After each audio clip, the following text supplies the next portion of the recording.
Isang mapagpalang araw sa atin lahat mga boss. Bali for today's video mga boss, magche-check tayo ng mga emergency lights tulad ng mga ganito mga boss.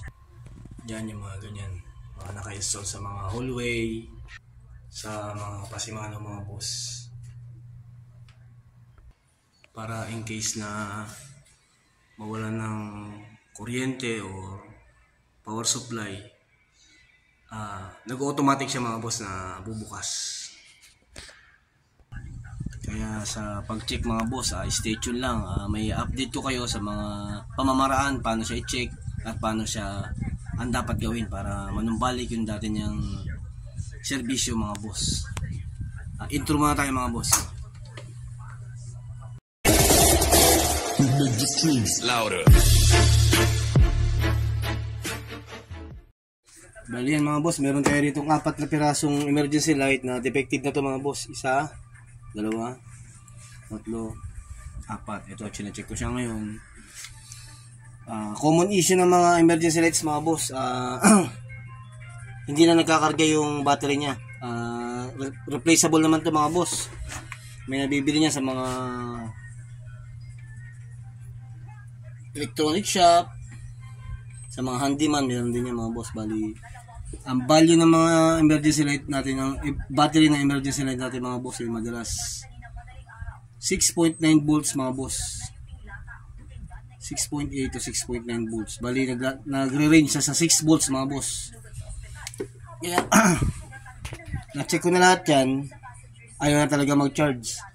Bali, meron tayo dito. Meron power supply dito mga boss. Teka, ayan, plug ko muna. Meron akong power supply dito mga boss. Ano rin siya, parang converter. May selector siya na 3 volts to 12 volts mga boss. Bali, naka-select siya sa 6 volt mga boss. Bali, nilagyan ko muna siya ng temporaryng wire para i-connect ko siya rito. Ito, yung tinanggalan ko ng nakakonect sa battery. Positive, tsaka yung negative niya.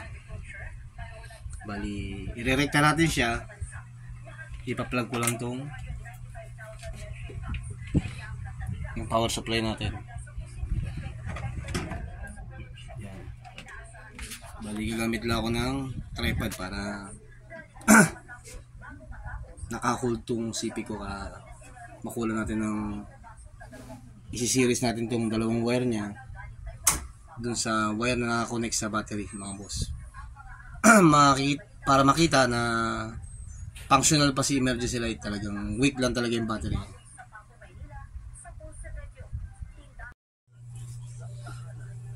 Bali yan mga boss, susubukan natin i-series yung wire na nakakabit sa positive negative ng battery mga boss.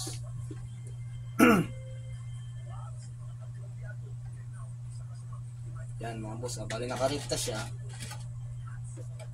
Kita ba? Yan, gumagana yung emergency light natin mga boss na nakarekta sa power supply. Teka, iharap ko lang.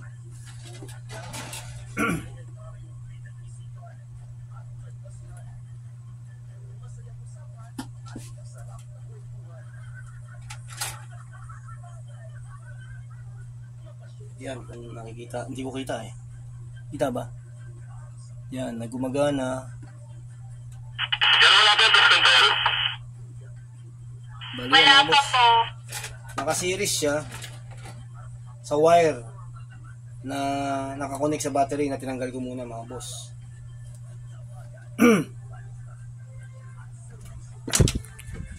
Bali yun, isa positive tapos yung negative niya na nakakonect sa positive negative din ng battery. Ibig sabihin mga boss, hindi na nagka-arga tong battery nito, hindi na rin niya kaya supplyan ng nasusuplayan tong emergency light natin mga boss. Kaya palitin talaga si chargeable battery mga boss. Bali, may nabibili nito sa Santa Cruz, sa Recto, sa mga electronic shop. 180 hanggang 250 mga boss ang presyo nito. Magpapalit lang tayo rito. Gana na siya uli mga boss. Ang value nitong emergency light pagka bibilhin, meron ditong isang may presyo pa eh. Bali ito mga boss eh, kaysa bibili tayo ng bagong emergency light muli, napapalitan naman pala yung battery niya. Ito, may battery ito. Napapalitan lang yung battery niya. Magagamit na natin muli mga boss. At usable naman talaga siya sa mga bahay, sa mga hallway, sa mga area na in case na nawala ng kuryente, nag-brown out, meron tayong emergency light mga boss.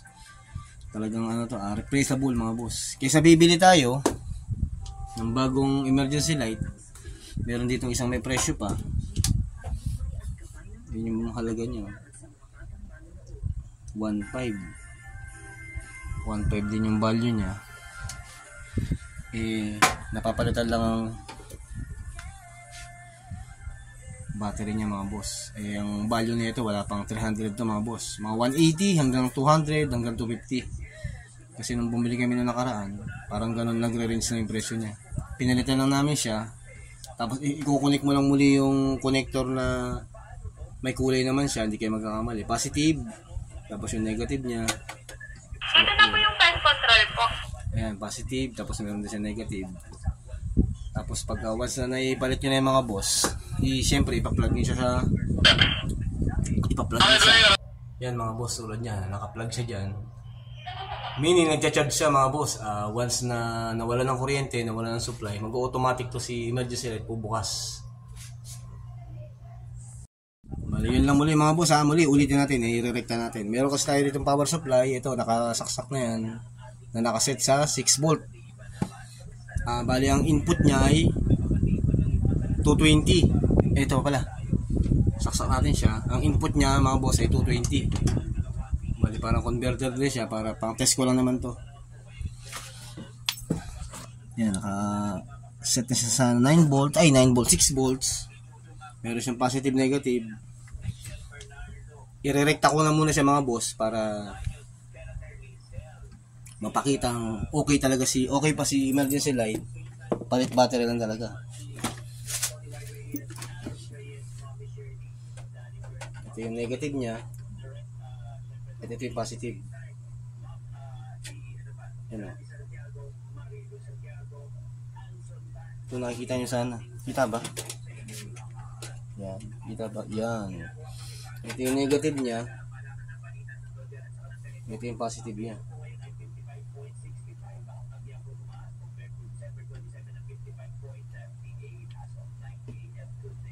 Yan mga boss. Bali, iharap natin.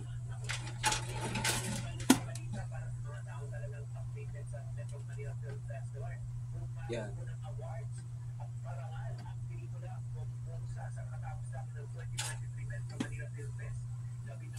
Bali, yun lang mga boss.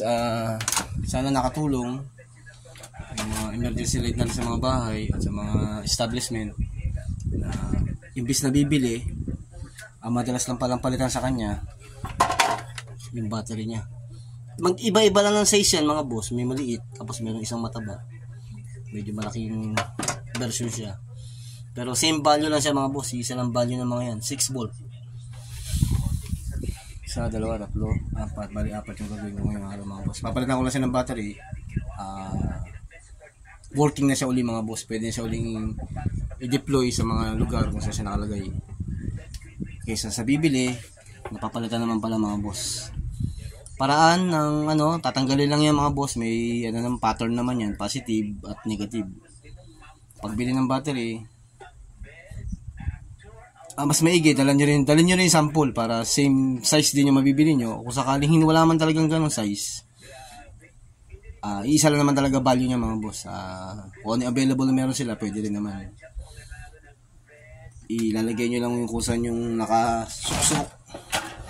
Meron na positive, dito yung sa positive, sa pula. Yung negative niya na itim, dito yung sa itim mga boss. Yun lang muli mga boss. Sana ay nakatulong pag-check at pagpalit ng battery, ng rechargeable battery para sa mga emergency light natin mga boss. Hanggang sa muli mga boss, ingat tayo palagi na may nakatulong nakapagbigay tips. God bless natin lahat mga boss.